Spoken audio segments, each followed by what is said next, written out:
mendengarkan sama-sama sejarah Rasulullah SAW yang akan disampaikan oleh Habib Ustadz Habib Zaid.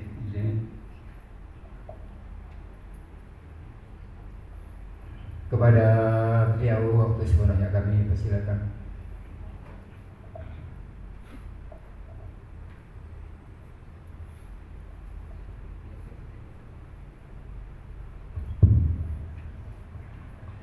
Bismillahirrahmanirrahim.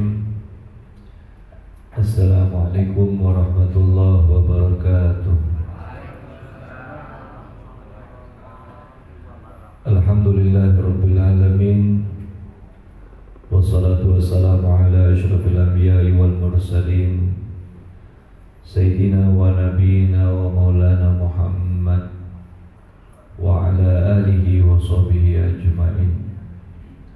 Subhanaka la ilma lana illa ma 'allamtana innaka antal alimul hakim.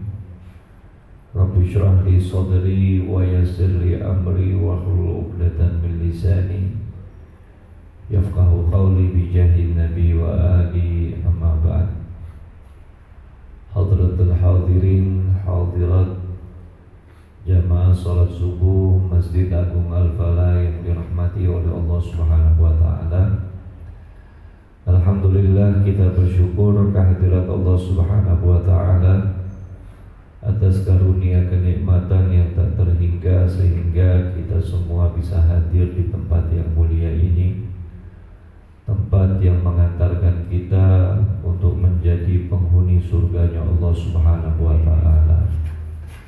Maka mudah-mudahan dengan kehadiran kita di dalam majlis yang mulia ini, insya Allah Allah Subhanahu wa ta'ala mengampunkan semua dosa-dosa kita serta memberikan kemuliaan kepada kita di dunia dan akhirat. Amin ya rabbal alamin. Seperti biasa, setiap subuh di minggu yang kedua dan minggu yang keempat, kita akan mempelajari kitab Sirah An-Nabawiyah, sejarah kehidupan Nabi Muhammad SAW. Maka insya Allah setelah kita mempelajarinya akan menambah rasa cinta kita kepada Rasulullah SAW. Amin ya rabbal alamin. Bismillahirrahmanirrahim. Wa qala musannif rahimallahu ta'ala wa nafa'ani wa iyyakum fi daraini amin. Ila anqal an-nuzulu bi Quba awwalu masjidin buniya fil Islam. Wa salla Rasul sallallahu alaihi wasallam Quba fi yaumi tsani min Rabiul Awwal al-muwafiq 30 min September sanah 26 Masihi. Ba'da an makatha 13 sanatan mudayyaqan alaihi fi Makkah mamnu'an minal jahri bid-da'wah wa qad aqama bi Quba 22 lailatan baina ashabi minal muhajirin wal ansar aminan mutma'innan wa qad bana fi tilka al-muddah masjid Quba alladhi wasafahu Allah annahu masjidun ussisa 'ala taqwa. Al-wusul ila al-Madinah awwalu jum'atin fil Islam awwalu khutbatin fil Islam. Lama kharaja Rasul sallallahu alaihi wasallam min Quba qasidan Madinah ahatat bihi al-ansar wa hum mutaqalladun suyufahum farihina mustabshirin wa qad adrakahu al-jumu'ah fi at-tariq fa sallaha biman ma'ahu minal muslimin wa hadhihi awwalu jumu'atin wa khutbatuha awwalu khutbatin fil Islam wa qad kharaja li mulaqatihi ahlul Madinah wa ma'ahumun nisa was-sibyan wal wala'id yaqulna tala'al badru alaina min saniyatil wada wajaba syukru alaina ma da'a lillahi da ayyuhal mab'udhu fina ji'ta bil amril muta'. Hadirin hadirat yang dimuliakan oleh Allah Subhanahu wa ta'ala, pada kesempatan yang lalu kita telah mempelajari dan mengetahui tentang bagaimana perjuangan Nabi Shallallahu Alaihi Wasallam melakukan hijrah dari kota Mekah menuju Madinah, yang mana beliau dan Sayyidina Abu Bakar Siddiq radhiyallahu ta'ala wa arda bersembunyi di dalam gua untuk menghilangkan jejak dari kejaran orang-orang kafir Quraisy. Dan walaupun beliau telah keluar dari gua tersebut, beliau tetap diburu oleh seorang pemburu yang bernama Suraqah. Akan tetapi Allah Subhanahu wa ta'ala telah menunjukkan mukjizat bagi diri Rasulullah sallallahu alaihi wasallam, yang mana Suraqah ingin menangkap Nabi sallallahu alaihi wasallam. Dia terpental, terjatuh dari kendaraannya, lalu merasakan sakit yang cukup serius, sehingga dia tidak mampu lagi untuk mengejar Nabi Muhammad SAW. Maka setelah itu Rasulullah SAW meneruskan perjalanannya bersama Sayyidina Abu Bakar As-Siddiq radhiyallahu anhu ke salah satu tempat di luar kota Madinah, yaitu di Quba. Di Quba ini Nabi SAW sempat menginap beberapa malam. Di sini ada perbedaan riwayat. Ada yang mengatakan bahwasanya Nabi Muhammad SAW itu menginap beberapa malam saja, artinya tidak lebih dari 3 hari, tidak lebih dari 5 hari. Cuman ada juga riwayat yang mengatakan bahwasanya Nabi SAW itu menginap selama 22 malam. Yang jelas, ketika Rasulullah SAW sampai di Quba, beliau beristirahat dan menginap di salah satu rumah.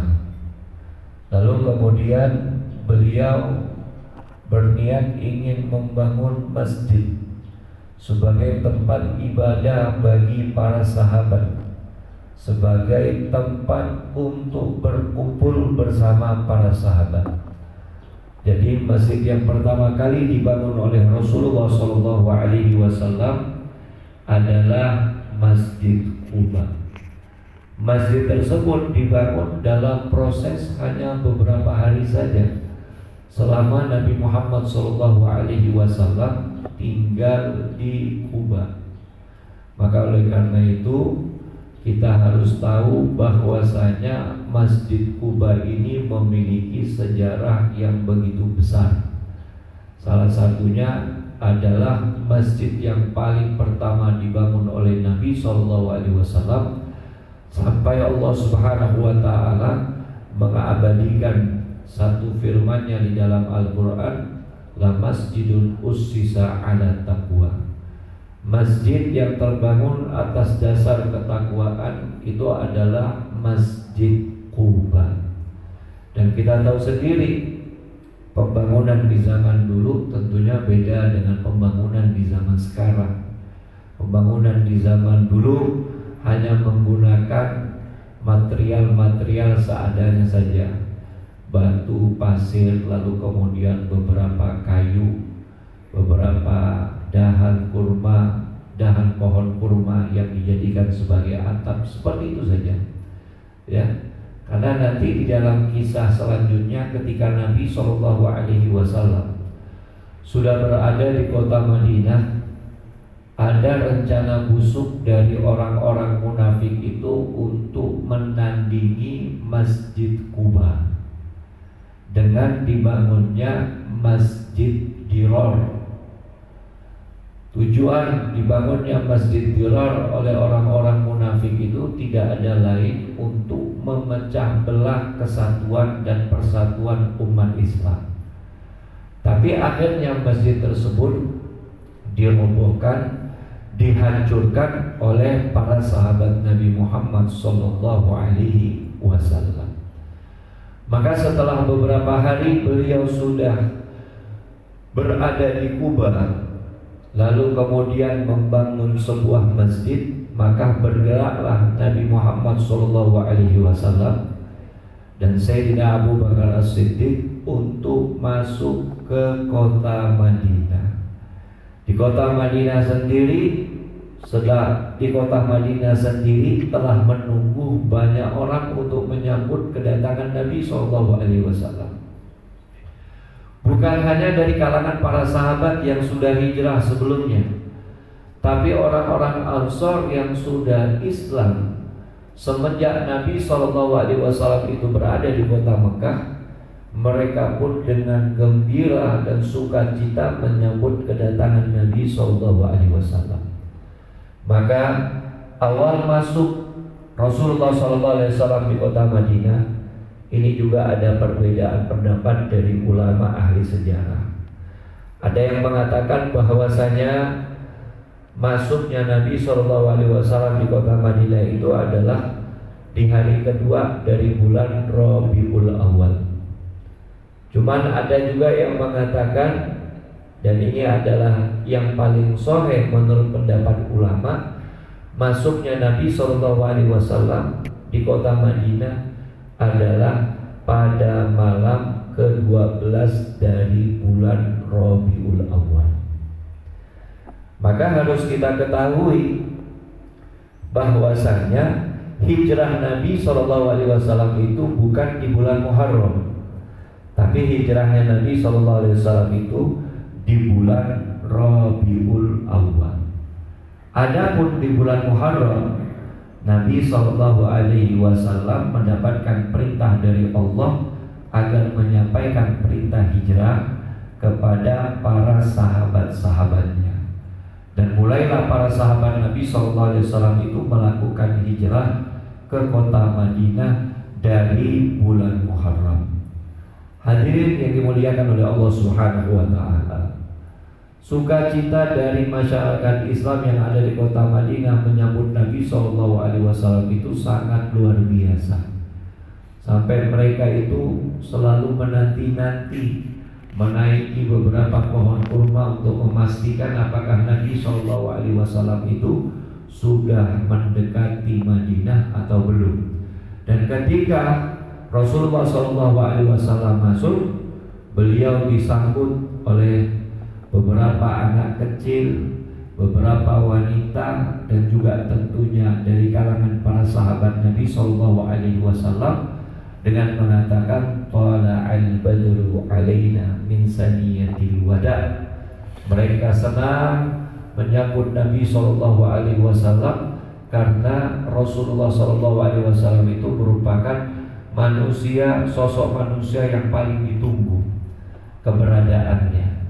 Dan mereka orang-orang Ansor, penghuni setempat, penduduk asli setempat di kota Madinah itu lebih gembira lagi karena Nabi SAW telah mendapatkan tempat pilihan untuk penyebaran dakwah Islam dari kota Madinah.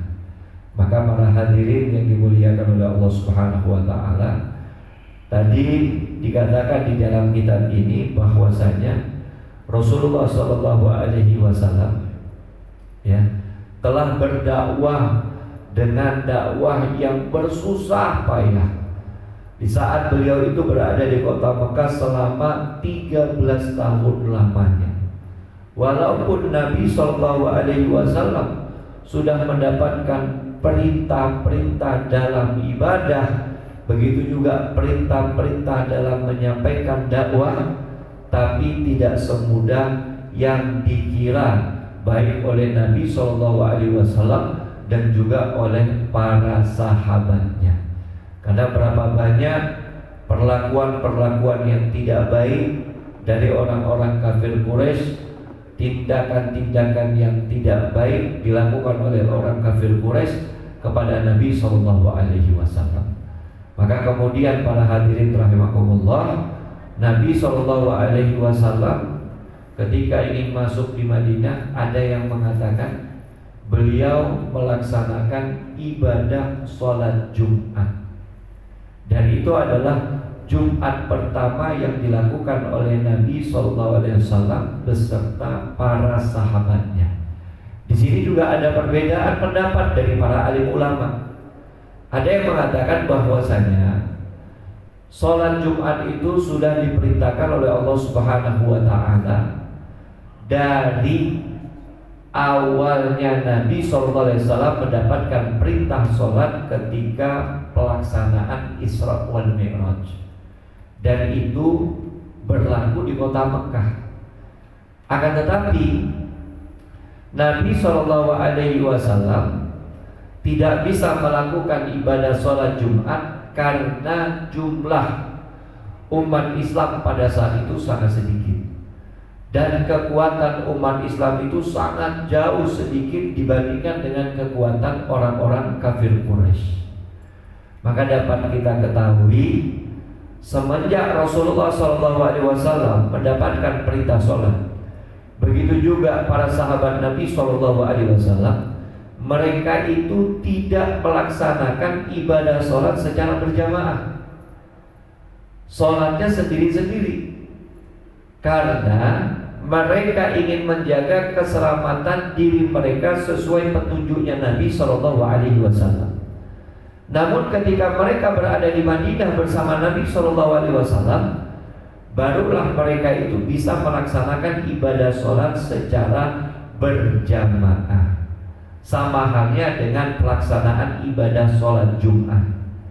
Ada yang mengatakan ibadah sholat Jumat ini juga sudah dilakukan, tapi oleh seorang sahabat dan beberapa sahabat yang lainnya ketika berada di Mekah.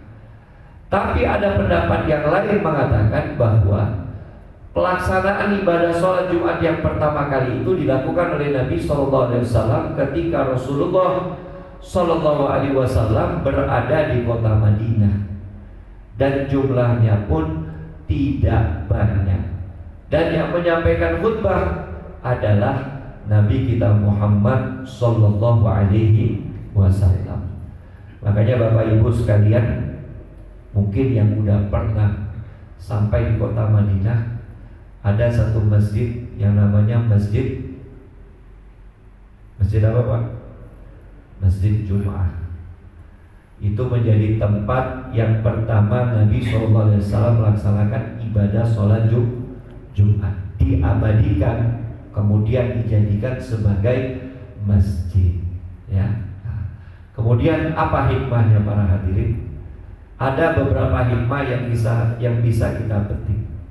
Yang pertama adalah perjuangan Nabi SAW dan Sayyidina Abu Bakar As-Siddiq radhiyallahu anhu untuk menyampaikan Islam dengan meninggalkan tanah airnya. Kalau bukan perintah dari perintah Allah Subhanahu wa Ta'ala, mungkin bisa saja Nabi SAW itu tidak keluar dari kota Mekah, karena itu adalah tanah kelahirannya, menjadi tempat dia dibesarkan oleh orang tuanya. Akan tetapi beliau mendapatkan perintah dari Allah Subhanahu wa Ta'ala untuk hijrah, maka beliau hijrah untuk menyebarkan dakwah Islam. Kemudian hikmah yang kedua, kita lihat bagaimana Nabi SAW ketika sampai di Kuba, beliau itu memikirkan yang paling utama adalah membangun tempat ibadah. Karena tempat ibadah adalah sebaik-baiknya tempat. Maka ini menjadikan contoh nyata bagi setiap umat Nabi SAW. Ketika mereka hijrah dari satu tempat ke tempat yang lain, kalau ternyata di wilayah tersebut sudah ada masjid, maka tugasnya adalah memakmurkan masjid. Kalau kita melihat cerita para wali songo, para habaib, para ulama yang masuk ke negeri kita Indonesia di zaman dulu, setelah mereka meninggalkan tanah-tanah kelahiran mereka, pertama kali yang mereka bangun itu bukan kota. Pertama kali yang mereka bangun itu bukan rumah, istana, tapi yang mereka bangun adalah masjid. Yang mereka bangun adalah masjid. Ini mengambil contoh dari apa yang diajarkan oleh Nabi Muhammad Sallallahu Alaihi Wasallam. Dan itu merupakan suatu kebaikan para hadirin tentunya. Apalagi kalau kita membangun masjid dengan niat untuk mempersatukan umat Islam, dengan niat untuk menjaga nilai-nilai syiar Islam, agar masing-masing dari kita mau berkumpul di masjid melaksanakan ibadah sholat secara berjamaah. Itu yang menjadi harapan kita dalam pembangunan masjid. Makanya kalau kita termasuk orang yang diberikan kelebihan rezeki oleh Allah Subhanahu wa taala, Anda harus berniat untuk membangun tempat ibadah. Kalau tidak, Anda bisa berniat untuk membangun lembaga pendidikan dakwah, yang semuanya itu akan menjadikan pahala-pahalanya mengalir untuk Anda sampai hari kiamat. Ya. Dan itu pahalanya sangat besar para hadirin. Banyak riwayat yang disampaikan oleh Nabi SAW tentang keutamaan membangun masjid. Sampai-sampai kalau kita termasuk orang yang mungkin tidak mampu untuk membangun masjid, kita memberikan saja sedikit dari harta kita untuk membangun masjid, berupa semen kah, pasir kah, batu kah, bahkan sampai penerangan di dalam masjid seperti lampu, itu akan diberikan pahala yang setimpal oleh Allah Subhanahu wa ta'ala. Makanya jangan pernah kita menahan harta kita untuk melakukan sedekah, ya, perbuatan-perbuatan baik seperti membangun masjid ataupun mensukseskan hal-hal yang diperlukan di dalam masjid. Kemudian hikmah yang ketiga, kita lihat bagaimana orang-orang Ansor dan orang-orang Muhajirin menyambut Nabi SAW dalam sukacitanya. Hal ini mengajarkan kepada kita tentang siapapun yang datang kepada kita membawa kebaikan, membawa keberkahan, membawa kemuliaan, kita pun harus menyambutnya dengan perasaan gembira. Dan tidak menjadi suatu masalah ketika kita menyandungkan sholawat sebagaimana ungkapan itu yang diungkapkan oleh orang-orang Ansor ketika menyambut Nabi SAW. Tala'al badru alaina min saniyatil wada, sampai habis, ya, sampai habis. Nah, jadi seperti itu para hadirin rahimakumullah. Nanti akan kita lanjutkan lagi tentang bagaimana Nabi SAW masuk di kota Madinah, lalu kemudian menetap di salah satu rumah sahabat Nabi SAW. Mudah-mudahan yang sedikit ini bisa menjadikan kita sebagai umat Nabi SAW yang selalu merindukan Rasulullah, yang selalu mencintai Rasulullah, dan kita dapat mengambil hikmah-hikmah dari sejarah kehidupan Nabi Muhammad SAW. Dan kita berdoa mudah-mudahan berkat keistiqomahan kita di dalam majlis ini, Allah sampaikan kita untuk berziarah ke makam Nabi Muhammad. Allah sampaikan kita untuk pergi ke Madinah Al-Munawwarah. Allah sampaikan kita untuk datang ke kota Mekah Al-Mukarramah, melihat sejarah-sejarah dari bukti nyata Nabi SAW. Amin amin ya rabbal alamin. Kurang lebihnya dari saya mohon maaf. Wabillahi taufiq wal hidayah. Assalamualaikum warahmatullahi wabarakatuh. Waalaikumsalam warahmatullahi wabarakatuh. Bapak dan Ibu yang dirahmati Allah SWT, demikian tadi kita telah dengarkan bersama-sama sejarah Rasulullah SAW. Mudah-mudahan selama ini kita belum tahu dengan adanya sejarah yang disampaikan beliau, maka kita semua mengetahui apa yang dilakukan Rasulullah waktu beliau dari Mekah ke Madinah. Bapak dan Ibu yang dirahmati Allah SWT, baiklah, mari kita tutup pengajian kita dengan doa. Bismillahirrahmanirrahim. Subhanakallah wa bihamdika asyhadu an la ilaha illa anta astaghfiruka wa atubu ilaik. Wabillahi taufiq wal hidayah. Wassalamualaikum warahmatullahi wabarakatuh.